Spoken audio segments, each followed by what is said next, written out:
Joining us today for a very special episode of the LA Food Podcast are Courtney Kaplan and Charles Namba, the masterminds behind Tsubaki and Ototo in Echo Park, as well as the upcoming Arts District project Camelia.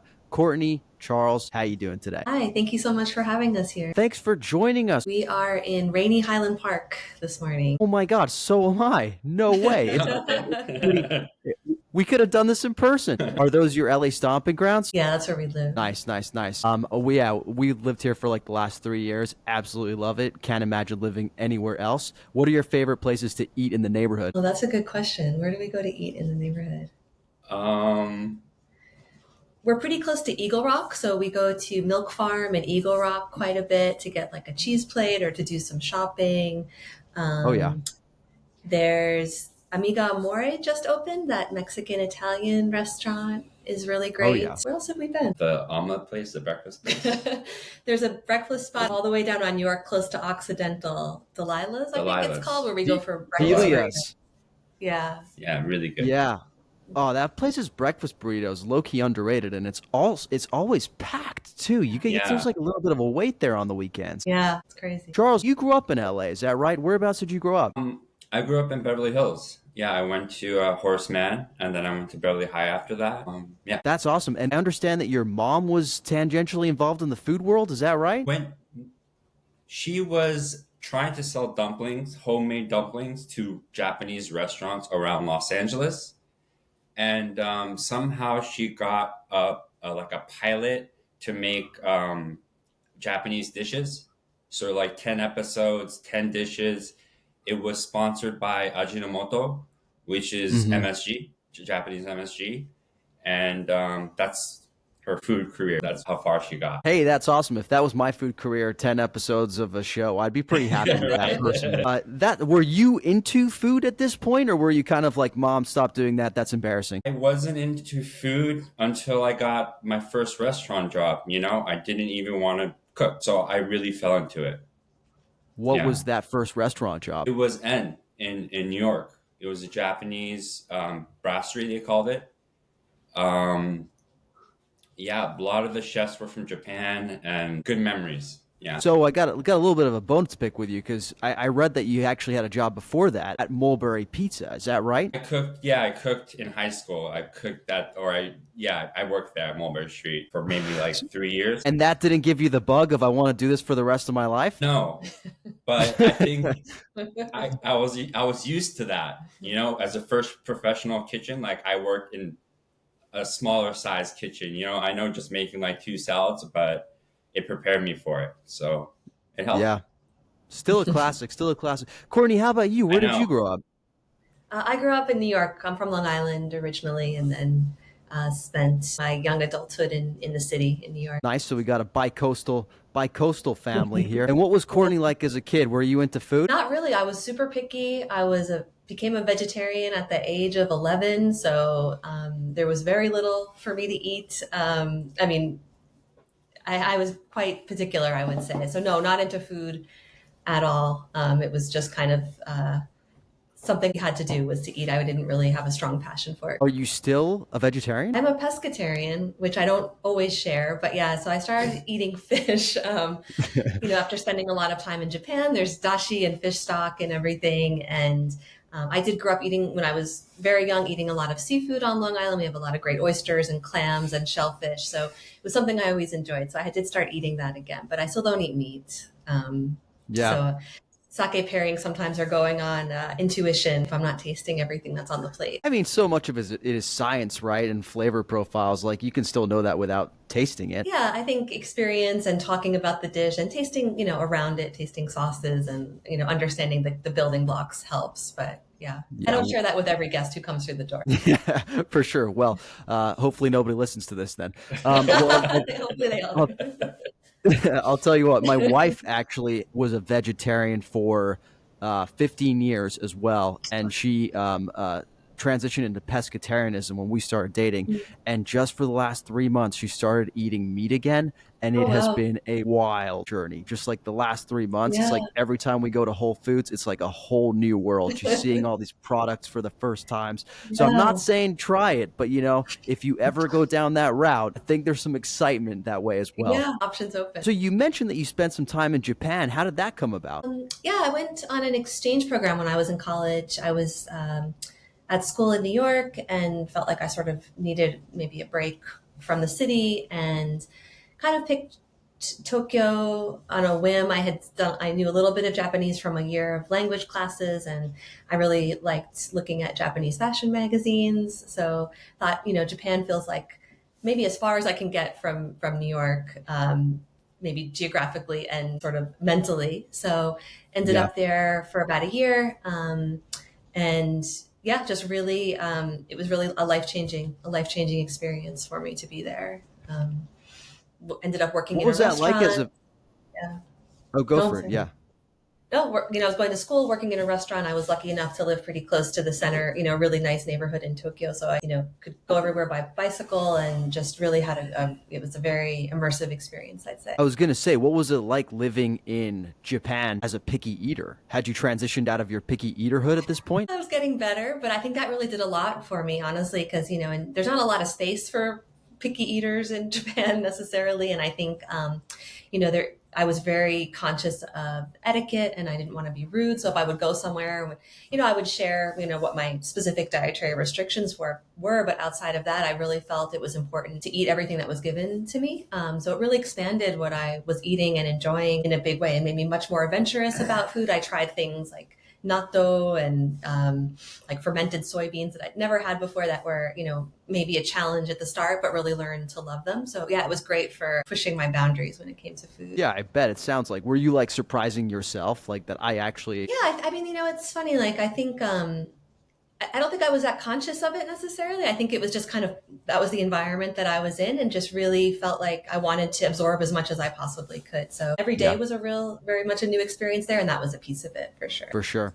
So Charles, you mentioned that you were at EN Japanese Brasserie in New York. Now, what the heck led you to moving to New York and landing a job in a kitchen when it sounds like you weren't all that into it growing up? Just like wanting to get away, getting away from the city I grew up in.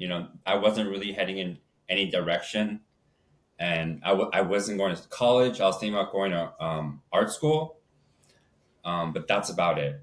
And yeah, I just flew across the country. My brother was living there, but other than that, it was like no friends, by myself. Yeah, in New York, but it was a great decision, and it led me to Yeah. like my first restaurant job, which I was like, okay, I could do this for a living, sort of thing. So and then pretty much after that, I was like, I'm gonna open a restaurant, So pretty quickly, I knew that I was gonna open a restaurant. Maybe 2 years after that first hire for a first restaurant job. What about it? What about it was like, yes, I'm feeling this? It was a very like family atmosphere. The chefs were all from Japan, and they took care of me. And we went out every night. I mean, every single night we went out, and the cooking was really good. They were cooking things I grew up with, so I understood them, and I saw somebody make them, and that was special to the restaurant. Yeah. So Courtney, I understand that N is where you guys actually met. How did you get involved into the crazy New York restaurant scene once you came back from Japan? So when I got back from Japan, I still had a year left of school. So just, I was concerned that if I didn't find a way to use Japanese language in my day-to-day life, I would forget it. I had been living my life almost entirely in Japanese in Japan, and I thought I might want to be an interpreter or a translator, and I thought I should really try to find a way to keep using the language, otherwise I'm going to forget it. So there's a sake bar in the East Village in New York called Decibel, where I had been out a few times, and I just sort of called them up on a whim at the encouragement of a friend and was like, hey, are you hiring? They ended up hiring me. I had zero qualifications to be serving sake. think I was not 21 yet either. Like there was a lot of problems with this whole situation. But it was a really special place to work. But, the sake, it's, a legend. I think they've been open now 40 something years. It's an institution in New York. It's a great place to learn about sake as well, but it's also just kind of similar to what Charles was saying about En. All of my coworkers were from Japan. They didn't have their families with them in New York. So they sort of created this sort of restaurant family. So we spent a lot of time together. It was a lot of camaraderie, and it was really just kind of that element of restaurants that really kind of drew me to it. And after I graduated, I sort of thought about going in a few different directions. I ended up taking a job as doing some translating work for a newspaper, and realized pretty quickly like 9 to 5 was not the game for me. And then when my old coworkers from the sake bar had been approached by someone to help open En, they knew the owner sort of socially, and she had asked them, would they come on board as part of the opening team? And they reached out to me to see if I would come help them with the opening. And it was a pretty easy decision to say yes. I think I was over office life at that point. Yeah, 100%. There's nothing better than getting the right invitation when you're not feeling what you're doing in your current day to day. So completely resonate with that. Now, is it Decibel where you really got your like sake education? It is, yeah. It wasn't a formal education. There wasn't, classes, but I don't know, maybe 60 something sakes open all by the glass. Lots of opportunity to taste. The bar closed at 4. We would sit around afterwards. Somebody would make a second late night family meal. We would have a sip of something, sometimes a couple sips of something, and got to kind of taste through everything and talk about it. And I had some coworkers there who were very, very talented and knowledgeable about sake too, and they were generous with their time and energy in educating me on it. So yeah, that was really kind of where I got the foundation for sake education, and how to serve it and how to talk to people about it too was a big piece of it. Yeah. Well, look, I think that myself and a lot of our listeners probably are not the most familiar with sake, so we're going to dive into that in just a little bit. But you mentioned that you ended up at En, and obviously, Charles, you were already there. I think you were already there, right? I want to hear how you two first started dating. Any meet cute stories to share with the listeners? As Charles said, it was a very social environment. We would all go out after work every day. We actually were both part of the opening team. So we were there from day one together. And yeah, we all used to just kind of hang out together after work. Charles had an apartment that was the closest, I think, to the restaurant. Most of us lived kind of far out in the outer boroughs, and he had a convenient location in kind of border of Chinatown. Yeah, it was just a room with like a futon. And that's all it was. But everybody came to my place to have drinks. Yeah. And, I think there was a lot of Japanese people around us. And we were like the only kind of... Yeah, we were there were a couple other Americans, but it was primarily Japanese. We were the Americans in the room. Yeah. And it just, I think we started as friends and just kind of gradually turned into. Yeah. Yeah. No, that's a great story too. I was hoping for like a specific anecdote of like you spilling sake on him or something and needing to dab it up or something, but it's okay. We'll go with that. So from En, Charles, I understand that you had your first chef gig at Macau Trading Company, and I'd love to know how sort of that came about and what that experience was like to really have your first head guy in the kitchen role. Yeah. It came from a job I got from the restaurant I was working at, Chanterelle. The chef was like consulting on the restaurant, and he asked me to just help him open it. But I was young. I was like 25 years old. I worked 3 or 4 years in restaurants. So I didn't know what I was doing. So it's a harsh lesson, You have to know what you're doing. You have to be qualified for the job, or you just can't do it. It's just too much. But yeah, that's kind of the Macau training story. What were like some of the biggest sort of rude awakenings you had in that role? Everything, the business part of it, the managing part of it, setting everything up in the kitchen. It was a restaurant that opened at 5 and it closed at 4 a.m. So wow. It was just a lot, and it was like a 150 seat restaurant on top. So it was just it was too much. But yeah. Yeah. And Courtney, what were you doing during this time while Charles was over at Macau Trading Company? What was I doing? I was working. So I had been at En, and then we had a really interesting sake program at En that was run by one of my former coworkers at the sake bar. But I got really interested in wine while I was there. I there was the opening manager had been doing the wine list, and then when he left, there was sort of a void, and nobody really wanted to do it. So I kind of volunteered to do it, knowing absolutely nothing about it, but thinking like, oh, this would be like a fun way to learn on the job. So I got very interested in wine while I was. The sake program was really robust. There wasn't a ton of room for wine, so wanted to get a job where I could learn more about that. We did take a little break and went to France for a little bit and did some traveling to try to visit some wine regions. When I came back, I took a job at Tribeca Grill, so very close to where he was working at Macau, with this huge legendary wine cellar. I was working as a floor manager, so kind of only touching the wine program tangentially, but it was really incredible to be around really amazing bottles that I probably would have never been exposed to otherwise. So I was there for a couple of years. And it What was was it also like very, to go from the world? Oh, go for it. No, go ahead. I was going to say, what was it like to go from the world of sake over to the world of wine? I think I was pretty young and didn't like necessarily feel was not as in tune to maybe the politics of both of them, because I think they do share that in terms of kind of how the industries are run. But why I think the sake industry in New York, I found it to be really very welcoming. It was very small. It was the average kind of guest or consumer is really looking for education. There's not I would say in general the American audience has kind of a baseline understanding of wine that perhaps they don't have for sake. So it's really, it's a lot of fun to get to work with sake because you often are dealing with kind of a blank slate, and you can really get people to like give honest feedback on what they're tasting and enjoying.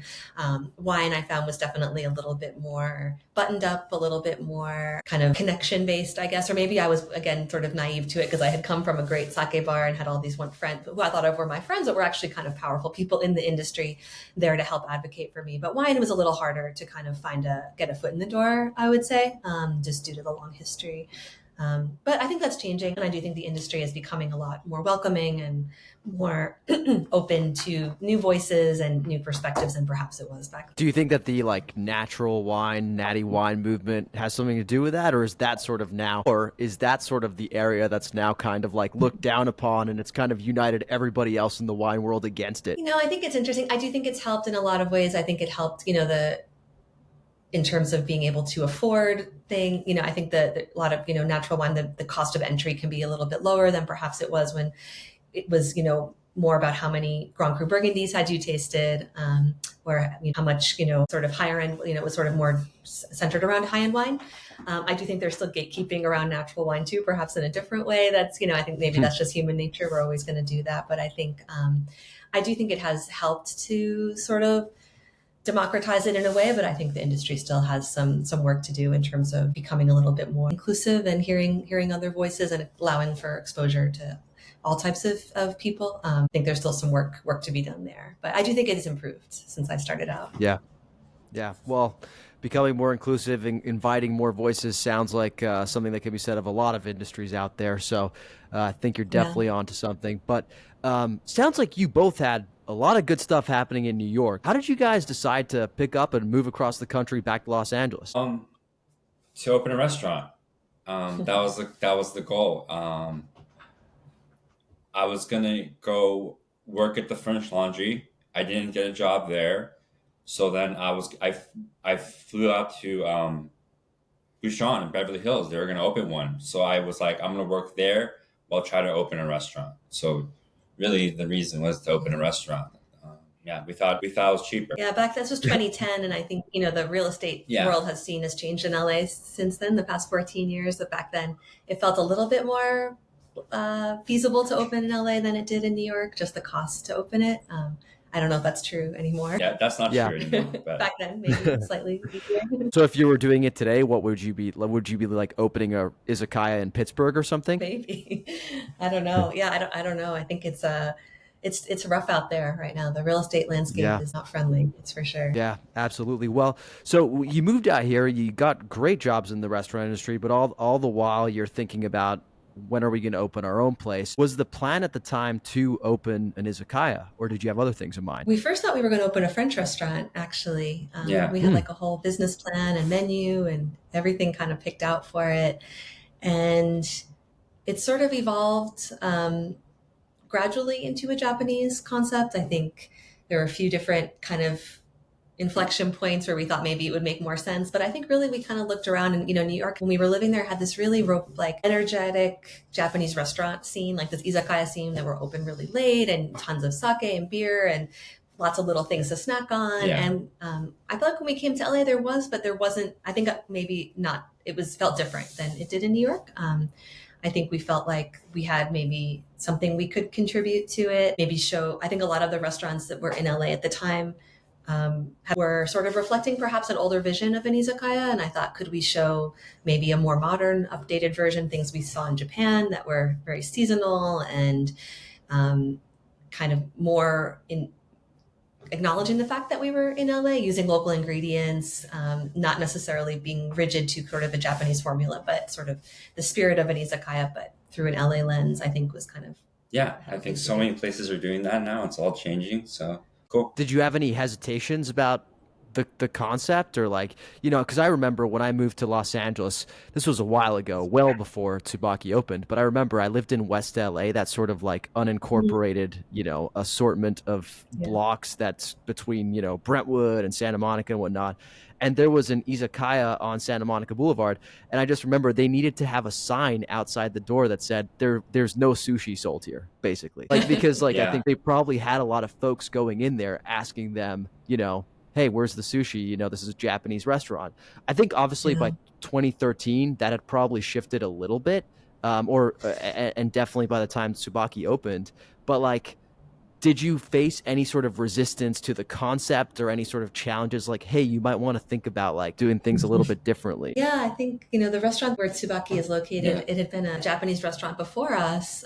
They did a lot of skewers, but they also it's the same owner as Silver Lake Ramen. So they had like a pretty big following for their ramen.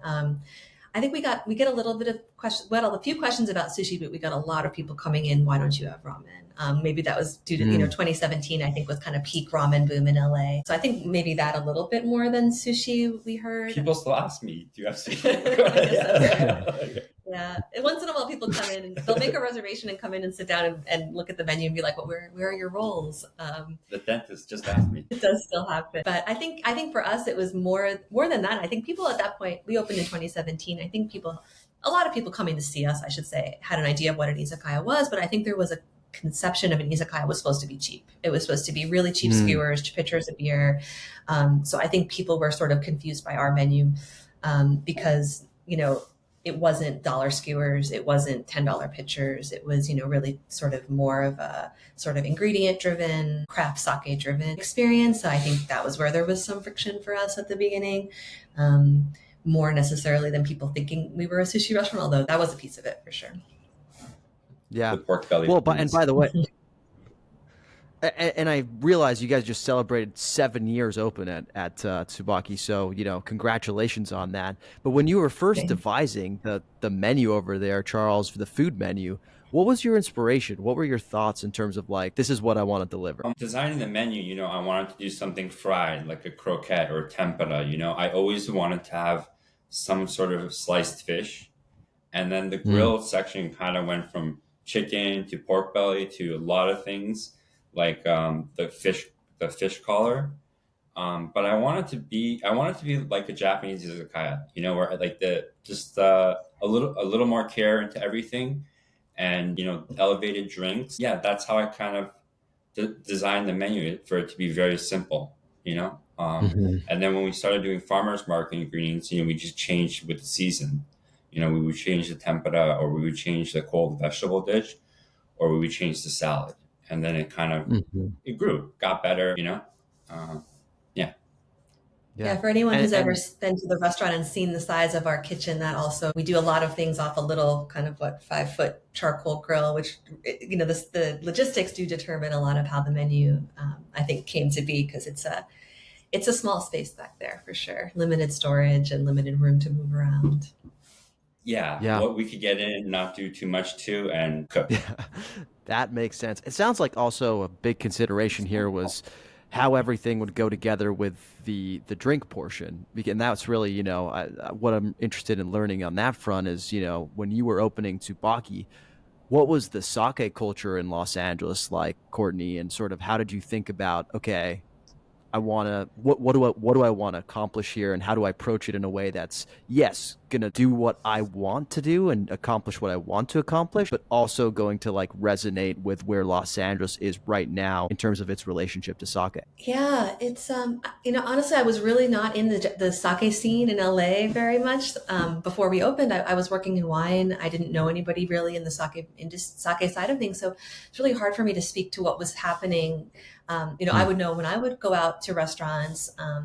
There was very good sake on a lot of menus, but my perception was that it was often the same brands over and over again. Very good, very well made quality sake, but perhaps it was sort of monotonous in terms of you would sort of see the same big names everywhere. So when we were opening, I think I had a couple of different goals. One was to serve maybe lesser known sakes from family run breweries that were maybe doing things in a special way, whatever that means. Maybe that's unique, specific to each brewery, but doing something special to demonstrate what a broad category sake is in terms of flavor. I think sometimes how do I say this? I think sometimes you can see sort of only a narrow band of the spectrum represented on a sake list, where it's very clean, crisp, kind of that sort of modern style. But perhaps, I thought, can we show the broad range from the very, very savory and earthy all the way to the like spritzy and effervescent and sort of juicy, fruity side, aged sake, barrel sake is done in barrel, just sort of show that it's a category worth exploring. I think sometimes at that time perhaps was considered to be less than wine in terms of the amount of the flavor and aroma that it could express. So wanted to show it off. And then to also make it accessible and fun. I think there's an intimidation factor with sake when you look at a list and it's just a bunch of Japanese words. And if you have no context for them, how are you supposed to choose something that you're going to like? So, we write descriptions for all of our sakes on the list that are meant to sort of be hopefully and easy to understand, not, sort of fancy tasting notes, but hopefully flavors that are familiar to most people. Because the goal is to drink something delicious. It shouldn't be scary. It shouldn't be, a stressful moment. But I do think that moment of ordering a glass of sake in a restaurant can be kind of high stress or high anxiety. So how do we diffuse that? How do we make it fun and joyful, delicious things? I love that. I think that the thought put into sort of like the user experience is so critical. Like, as you said, it can be super intimidating, and there's nothing worse than when like a sommelier, and this is with wine, not with sake, like comes up to you and is like asking you what you want for wine, and you have absolutely no idea. It's almost like humiliating, It's like you feel embarrassed, put on the spot. Exactly. It's stressful. Had as much experience with sake and who want to go to Tsubaki and or Ototo and want to have a fun first experience. How would you sort of like explain, quote unquote, sake to them and sort of like recommend they set out on their first time experience? I think one of the hardest pieces at the beginning is being able to articulate what you like, to say, these are the flavors that I like. This is the profile that I like. There's lots of vocabulary around sake. There's words to describe how much the rice has been polished or how the yeast starter gets made or whether it's pasteurized or not. And those are really helpful, but I always think of those as sort of stage two. But first we have to identify what somebody likes. So usually that's the first question I ask is like, what, give me a couple words, and they don't have to be like sake words. Like, I like tropical flavors. I want something breezy. I like, it's a warm day. I want something refreshing. Like all of these things are helpful. I like something really like deep, or I like to drink really full bodied red wine. Like that helps too. And then once we can start tasting things, and saying, and if you're able to identify, I like this glass. Okay, what do I like about it? And then putting words to that, that's what you can really build on. So then your next experience, you can come in and I love the guests who take a picture of what they liked and they can show us, hey, last time I was here, I had this bottle. Do you have anything similar? And then we can kind of grow it from here. But I think people get stuck in feeling like they need to be able, like they don't have the words to describe what they're looking for. And I think a big part of our job is to try to help give them that vocabulary to talk about it.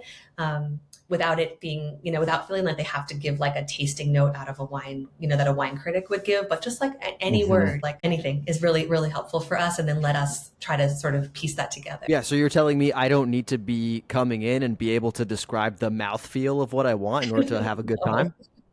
Good. So yeah, it should be fun. So if I like a crisp, dry lager, what would you recommend for me sake wise? I think it's, I would recommend, honestly, a style of sake called honjozo that is often much maligned in sake. It's a style of sake that has a little bit of brewer's alcohol added to it. So it does not, it has distilled alcohol added. It is not a higher ABV because most sake gets diluted with water anyway. But what that alcohol does is it helps to lift aromatics. It helps to make the sake drink a little bit drier and crisper and lighter. So often honjozos are really refreshing, crisp, clean, lightly aromatic styles that are perfect for the weather in LA. Maybe not today, but like 9 months out of the year. When people want something really refreshing, it can be a really great place to start.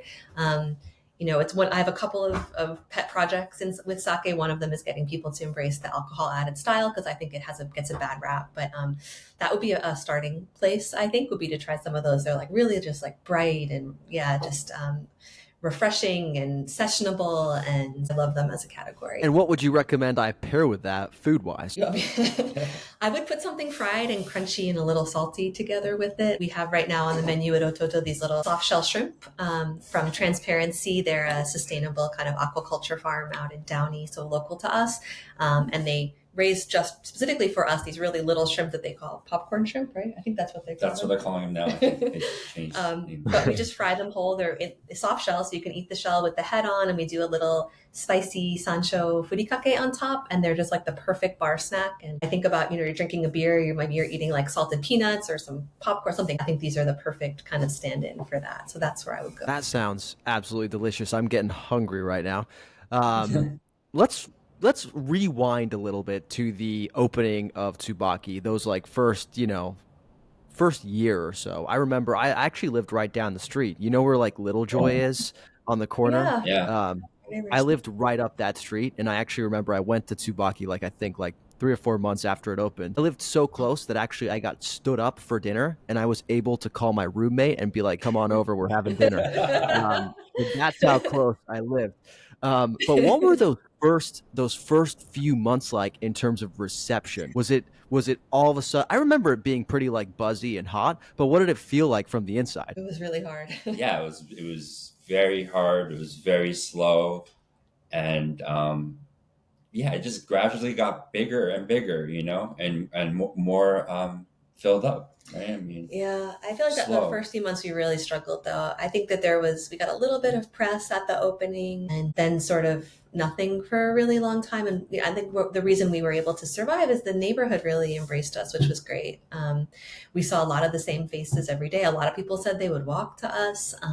We were like the Sunday night dinner spot for a lot of the families in the area.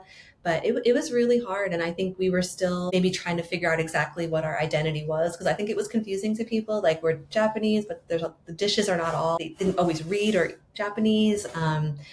And I think we were still kind of trying to figure out our identity for the beginning, for that first part. But I think, I don't think back fondly on how slow we were, but I think it gave us the opportunity to really like play with the menu and play with different things, and sort of the freedom to sort of try things out, see what worked, see what didn't, because there wasn't a spotlight on us maybe in the beginning. We sort of felt like we were just sort of under the radar for quite a long time until, it was, I want to say about a year and a half in, we got an LA Weekly review, and then we got an LA Times review, and then that sort of changed things. And I think we were put on the radar for more people. But yeah, those first months was tough for sure. Was the LA Times review, was it Bill Addison already, or was it still Jonathan Gold at the time? It was Patricia actually who reviewed us, who's no longer. And it was a great review. Jonathan Gold had come in a couple times actually, and I think in retrospect he was preparing a review, and it was right before he passed away, so that review never ran. But he did come in a few times, and he was lovely, and he drank very good sake. He had very specific taste in sake, and I was pouring a glass for him, and he told me this very unique sake called Cowboy, and he said, "I always keep a bottle of Cowboy," and I thought that was cool to hear. Badass. But no, he was great, and then we've always been sad we never got to see what he would have written, but thankfully someone else at the time, Patricia at the Times did a really great job for us, so we were really happy to see that, and it really made a difference for us. Yeah, that's cool. So you can like literally trace bump in business to like when you started getting those reviews. Yeah, the first thing that really helped was we were on an episode of Migrant Kitchen, which it's a series that Life and Time does about different sort of immigrant groups in LA, and they did an episode on Japanese people in LA and Japanese Americans. So they included us in that. And I remember we opened in February, and it was that episode ran the weekend of Thanksgiving, and the week after we saw especially a lot of like older Japanese Americans coming in to see us, which was very cool. And sort of our reservations in terms of volume right away after that aired. So I do. Every time I see the folks from Life and Time, I thank them for saving our restaurant, because I do think they did. And then I think after that, it was, the print reviews really went a long way. So yeah, kind of a combination. Yeah, that's awesome. Yeah, no, I often wonder like how much do those kinds of things really matter. I think about that especially with respect to like influencer posts and stuff like that. But I'm curious, what did the older Japanese Americans think when they came into the restaurant? Because you said your restaurant is not traditional. You have like sort of like different things on the menu. Were there any sort of like side eyes thrown in there, or was it pretty embracing of your guys' style? I feel like everybody really embraced it. I really met a lot of lovely people in that wave of guests coming in. A lot of them still come see us today. I think a lot of our guests wanted to meet Charles. If you remember, a lot of people asking to come back to the kitchen and meet him. No, I think everybody who came in at that point was really open to what we were doing. And I think when we could sort of say like, hey, this is a Japanese American restaurant. This is not a Japanese restaurant, but we live in the US, we're both American. I think that when people could start to see it through that lens, it really kind of helped them to understand what we were trying to do. I don't know if you agree. Yeah, I think it's a Japanese restaurant too, but yeah, a lot of Japanese chefs, they come to our restaurant, and especially like sushi chefs, they eat sushi all the time. They want to eat something different, but I think it's been good. How did Ototo come about? At what point were you like, okay, we're ready to do something else? Yeah. Yeah, it was like the week after we opened Tsubaki, the landlord called us and was like, hey, the hair salon next door isn't leaving. Do you want to take over the space? And I think we were both just sort of in the pre-opening, like sleep deprived, anxiety, like whirlwind, and just said yes, like without any concept of what we were going to do. But I think we had realized like, hey, this space is really small that we're in right now. And I think we thought like, no matter what, it'll be better to have a little more space. No concept whatsoever for it, and just sort of signed the lease and figured it out from there. It kind of was we kind of did things sort of backwards. But we realized, we first thought maybe we would do like a lunch concept, right? It was going to be a sandwich concept. Sandwiches. Oh, really?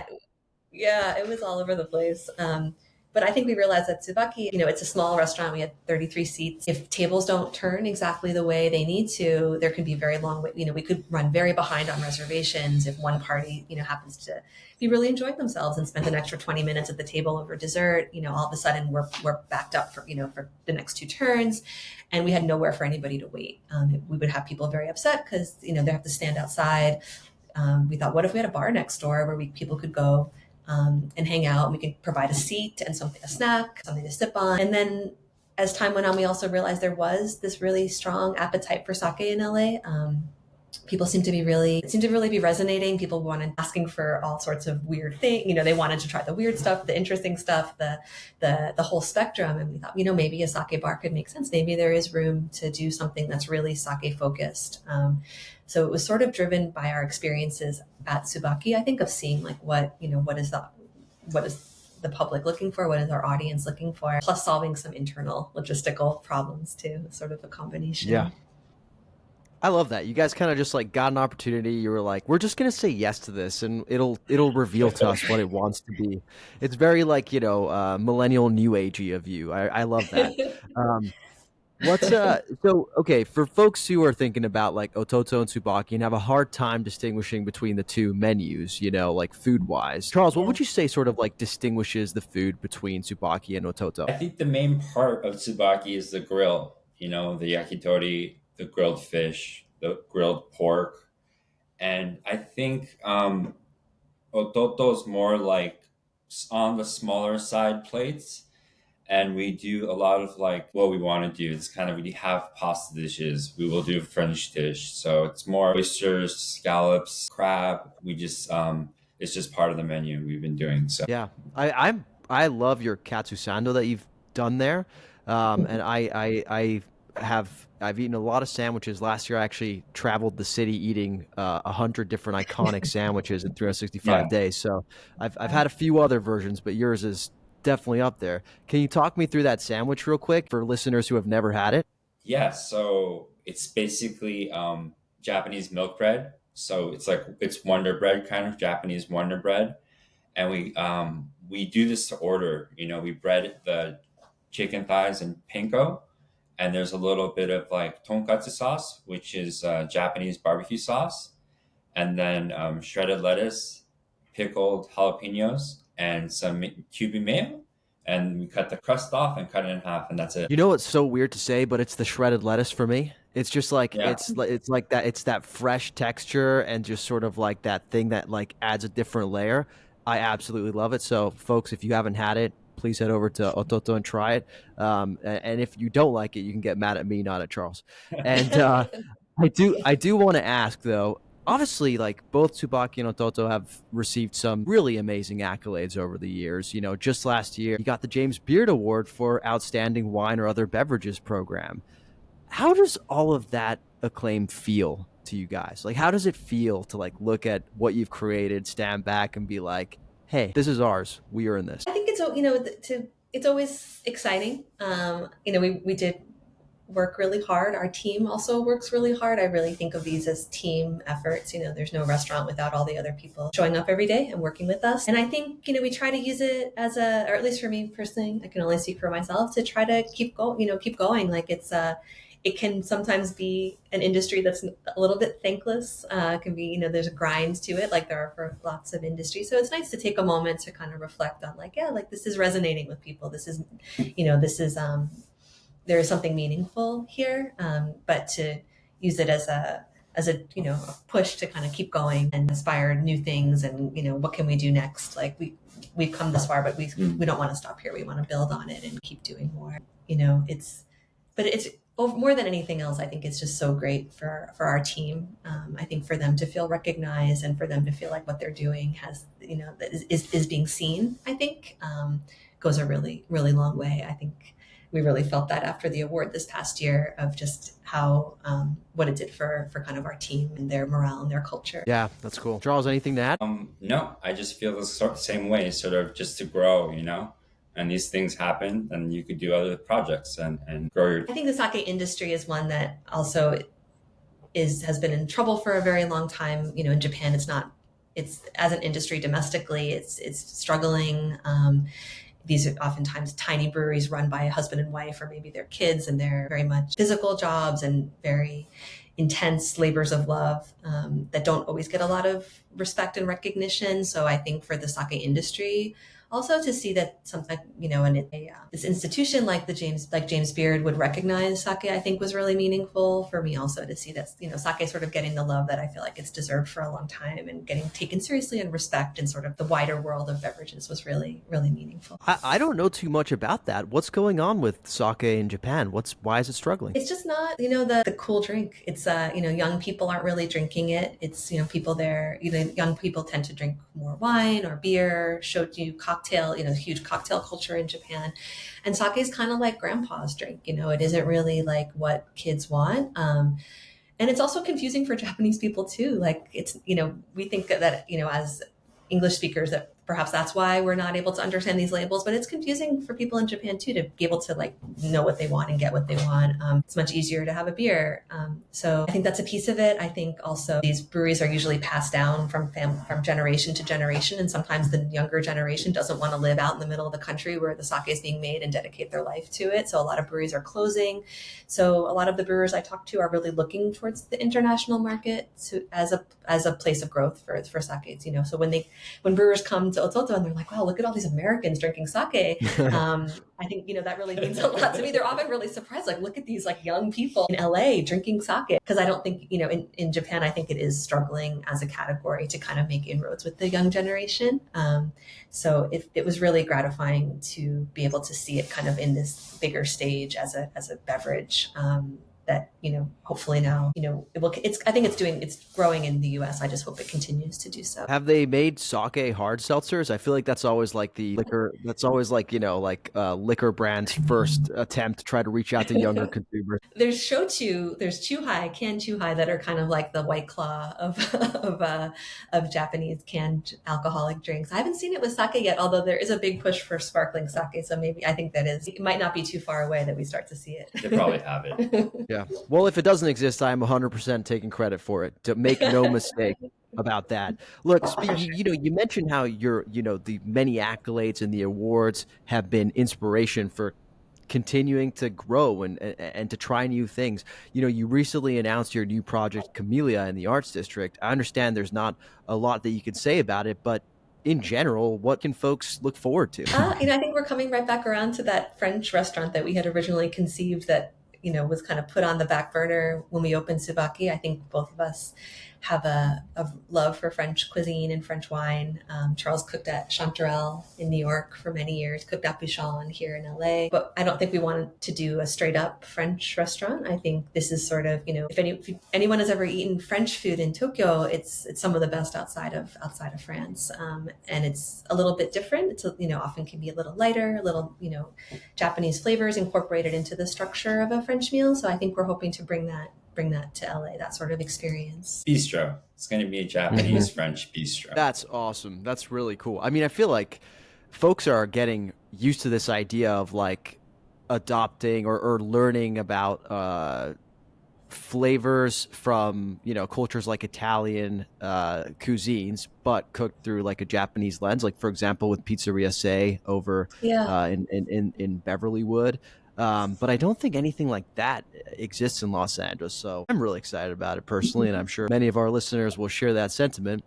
Look, you've been very generous with your time here today, and I just want to thank you for joining us. But I just want to, before I let you go, ask you both, when you look back on your journey and when you reflect on it as a whole, what are you most proud of? And let's maybe start with you, Courtney, when you reflect back on, this Long Island kid who was really picky with her food. What are you most proud of that you've accomplished? This is a big question. I hope it doesn't sound cliche, but I really do feel proud of the team that we've built. I think a restaurant really is, the sum of all these people kind of coming together, working together. And I think that's what resonated with me when I first got into the industry. I don't think I would have stayed in restaurants or hospitality if I hadn't experienced that. So when I can take a step back and look at our team, my team members who 2 years ago didn't know what a junmai sake was, and now they're at the table explaining the nuances of Muroka Namagenshu to a guest, or they're working together to create a new dish, or they're brainstorming, we should do this thing differently.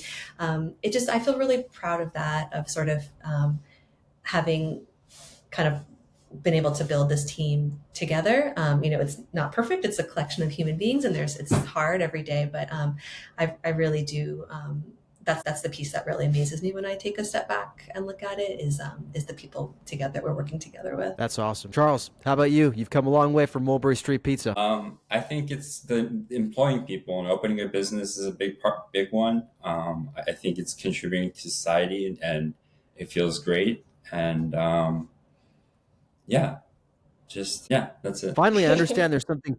Hey, I think that's great. Hey, more than I do. I employ nobody, and I'm not sure how I contribute to society. So I think that's great. Now, I understand that there's a pretty cool project happening in the next couple of days at Morihiro. Can you tell us anything about that? Yeah, I'm going to be cooking 3 nights, like a small little pop-up. And I'm basically going to be doing the appetizers before the sushi omakase. Yeah, that's pretty dope. That's awesome. We'll be sure to post the link to reservations for Morihiro in the show notes. And if people are looking for you guys, where can they find you online? Obviously, they can find you in Echo Park and soon in the Arts District in person. But how about online? Instagram is the best way to keep up with what we're doing. So at Tsubaki LA or at ototo.la are the best places to know what we've got going on. We have a mailing list. You can sign up on the Tsubaki LA website as well. Well, Charles, Courtney, thank you for joining us, and congratulations on all your success. Thank you for having us.